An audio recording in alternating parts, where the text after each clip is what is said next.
Hello, नमस्कार. लज्जत जेवणाची या चॅनलवर आपले स्वागत आहे.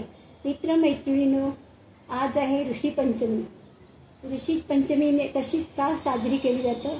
कारण आपल्याला पूर्वीच्या काळी अरण्यात ऋषीमुनी जे राहत होते तेव्हा काही साधनं नसायची, त्यामुळे ते स्वतः हाताने शेती पिकवायची किंवा फळं फुलं ही स्वहस्ते करायचे. त्यामुळे त्यांचा हा दिवस म्हणून आपण ऋषीपंचमी हा दिन साजरा करतो. तसेच बैलांनी जे नांगरलेले असेल ते भाजीपाला किंवा धान्य आपण या दिवशी वापरले जात नाही, कारण त्याचा उद्देश असं सुद्धा असू शकतं की बैलांना एक दिवस विश्रांती मिळावी. तसंच ऋषींबद्दल आपल्याला कृतज्ञता व्यक्त करण्यासाठी सुद्धा हा दिवस आपण साजरा करतो. तर आज मी अशीच ही ऋषीपंचमीची भाजी बनवली आहे. त्यासाठी लागणारे साहित्य पुढीलप्रमाणे. इथे घेतले लाल माठ, भेंडी, हे डांबे घेतलेत, लाल हे डांबे असतात ना मोठी, ते घेतलेले आहेत, ते सोलून घेतले. ते घेतलेली गवार घेतलेली आहे, शिरोळी घेतलेली आहे, त्यानंतर मका घेतलेला आहे, पडवळ घेतलेलं आहे, अळू घेतलेलं आहे, देठं पण घेतली, पानंसुद्धा, शेंगा घेतलेल्या आहेत, भोपळा घेतलेला आहे, आणखी ते थोडं कारलं घेतलेलं आहे, हिरव्या मिरच्या, खोबरं आणि चिंच, एवढे साहित्य मी ऋषीची भाजी बनवण्यासाठी वापरणार आहे. इथे सुरणसुद्धा घेतलेलं आहे, तुकडे करून घेतलेले. आणि हा माठ आहे, असं माठ बाजारात मिळतं आपल्याला या दिवसात. ऋषीच्या भाजी करायची ती गणपतीच्या वेळेला हे असं माठ मिळतं. तर ह्याचे दांडे आपण तुकडे करून घेणार आहोत. पालासुद्धा घेणार आणि दांड्यासुद्धा घेणार. असं असतं हे मुळापासून. पानंसुद्धा अशी असतात. ही आता आपण पानंसुद्धा चांगली पानं निवडून घ्यायची. आता ही मी पानं काढते. हे सगळं आपण हे करून काढून टाकू. नंतर एक एक पान आपण चांगलं शोधून काढायचं. चांगली पानं असतील तीच घ्यायची. तर तुम्हाला देठ मी सोलून दाखवते, देठ कसं सोलायचं. ही सगळी पानं काढून टाकायची. ही आपल्याला घ्यायची आहे. आता मला देठ सोलून दाखवते. इथपर्यंत आपण थोडं जून पण असतं कधी कधी, पण त्याचं असं पण हे काढायचं. बघा, वरची साल आहे ती काढायची.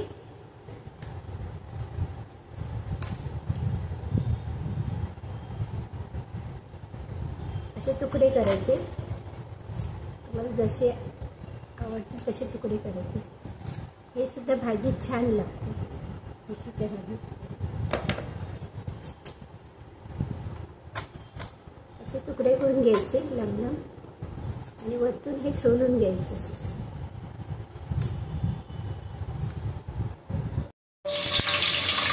हिरवी मिरची टाकली,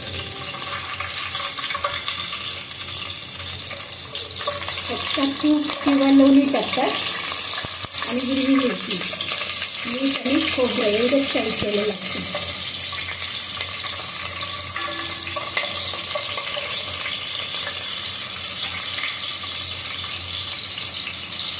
थोडा स्लो करते. आता ह्या ज्या भाज्या आहेत मी टाकते.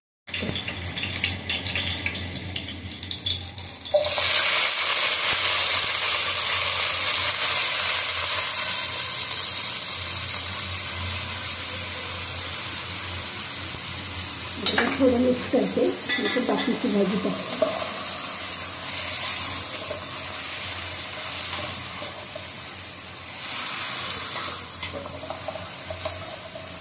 पालेभाजी किंवा ते आळू आहे ते नंतर आळून जातं, शिजल्यानंतर कमी होत जातात.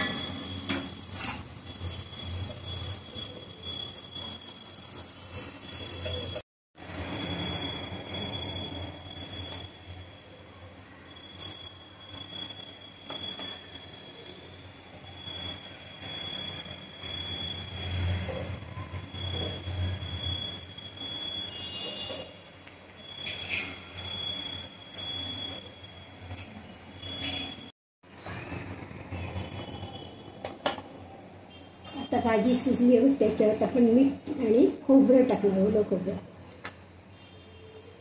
एवढंच टाकायचं असते भाजी.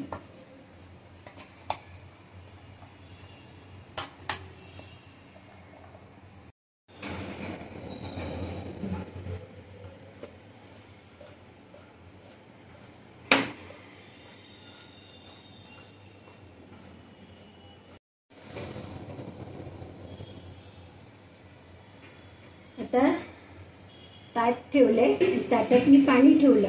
आता आपल्याला गॅस सुद्धा स्लो करायचा आहे.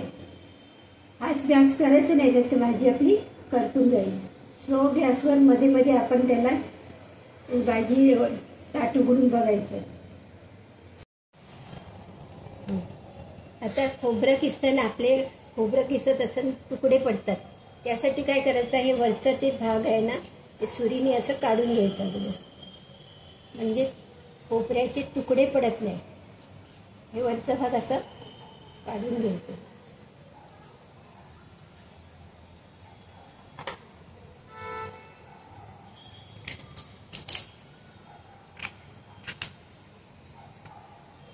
असं काढून घ्यायचं.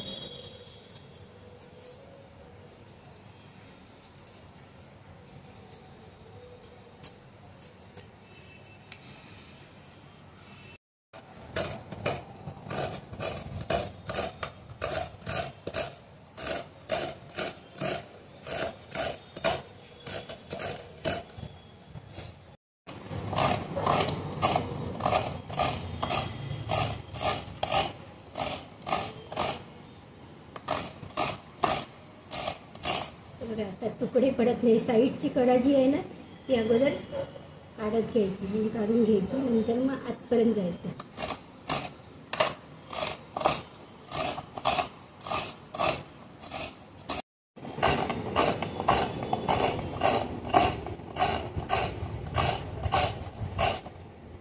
हे असं किसून घ्यायचं.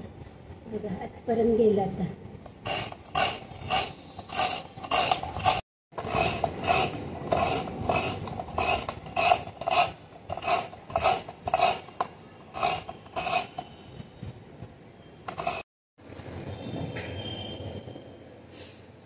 आता आपण उघडून बघूया.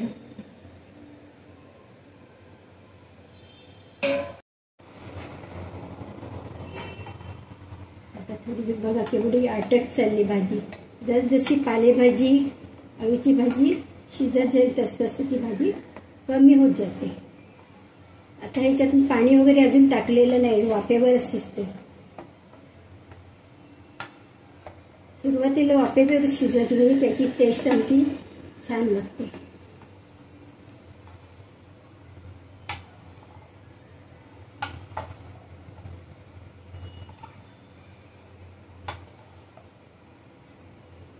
अजून मी थोडा वेळ वाफेवरच ठेवते. परत मी झाकण ठेवते.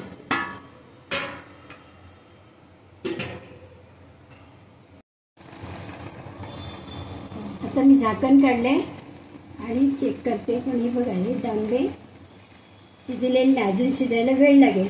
आता मला इथे पाण्याची गरज आहे, म्हणून मी थोडं ताटावरचं पाणी टाकलंय बघा. आणि आता गॅस मोठा करायचा, कारण आपल्याला ते तांबे वगैरे शिजायला पाहिजे. आता मी पाणी टाकणार थोडं थोडं झाकणावरचं. ते तांबे शिजत नाही तोपर्यंत बाकीच्या भाज्या शिजतात वगैरे. सुद्धा थोडं शिजायचं बाकी. भोपळा लगेच शिजतो. आता मी इथे परत झाकणावर पाणी ठेवते.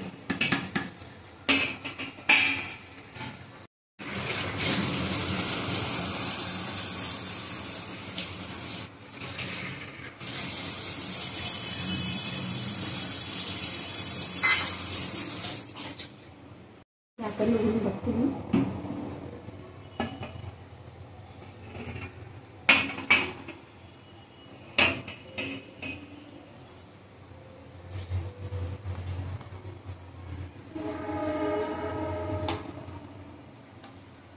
तांबे शिजले की आपली भाजी शिजली समजायची. अजून शिजलेली आहे. याच्यामध्ये मी मीठ सुद्धा टाकते. अंदाजाने मीठ टाकायचं.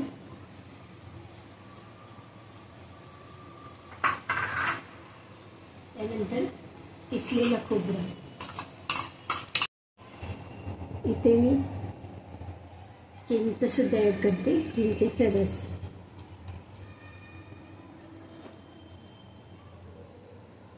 सगळी भाजी शिजल्यानंतर टाकायचं, नाही तर चिंच टाकली तर काही काही भाज्या असतात ते शिजत नाही लवकर.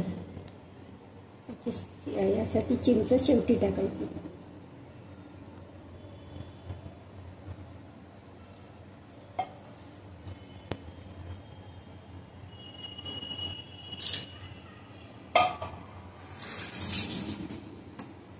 छान मिक्स करूया.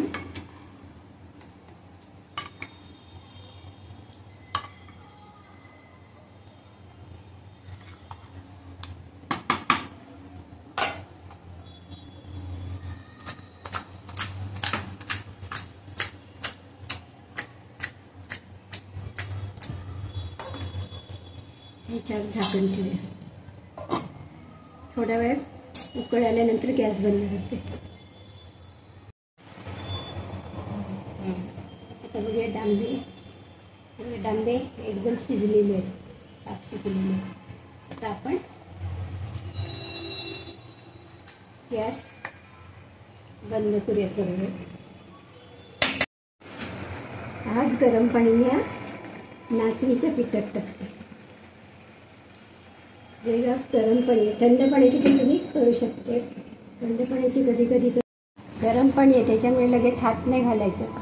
आता ते चमच्याने ढवळून घ्यायचं, मिक्स करायचं. सगळ्या गुठळ्या वगैरे असतील त्याच्यात त्यामध्ये काढून घ्यायच्या.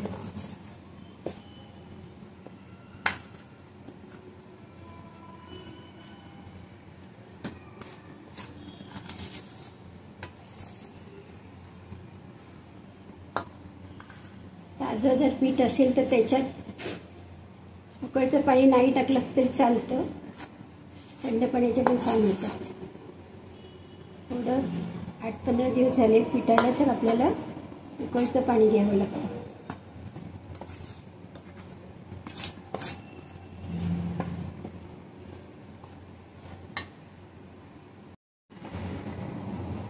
पाण्याची गरज लागली तर थोडं थोडं पाणी घालायचं, जास्त नाही घालायचं. पीठ पातळ होण्याची शक्यता असते.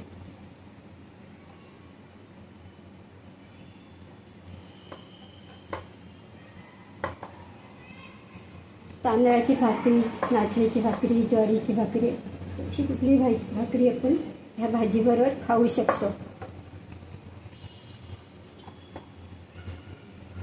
त्या दिवशी या भाजीला महत्त्व असते.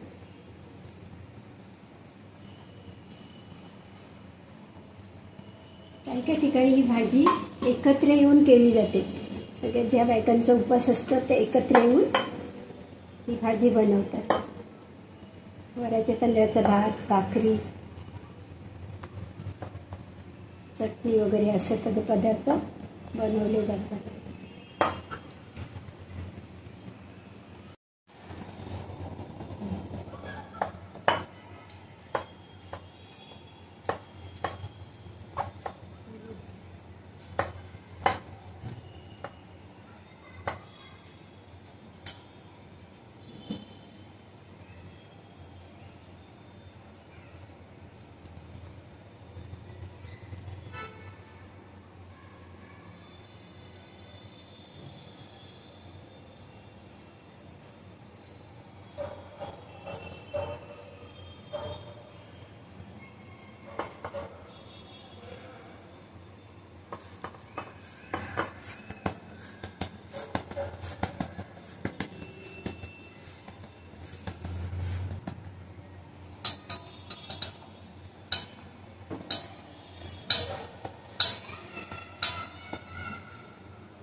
ही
आहे तांदळाची भाकरी, थंड पाण्यातली भाकरी.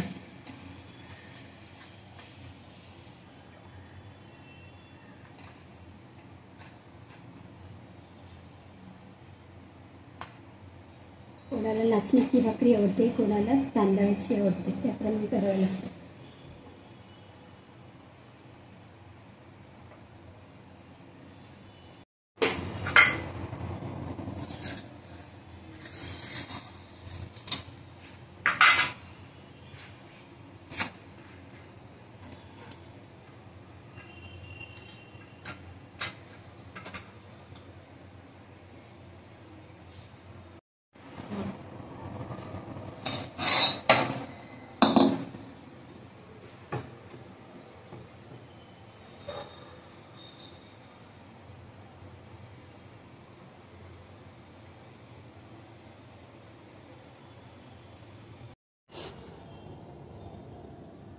मी बनवलेली ऋषीची भाजी तसेच त्याबरोबर नाचणीची भाकरी आणि तांदळाची भाकरी सुद्धा केलेली आहे.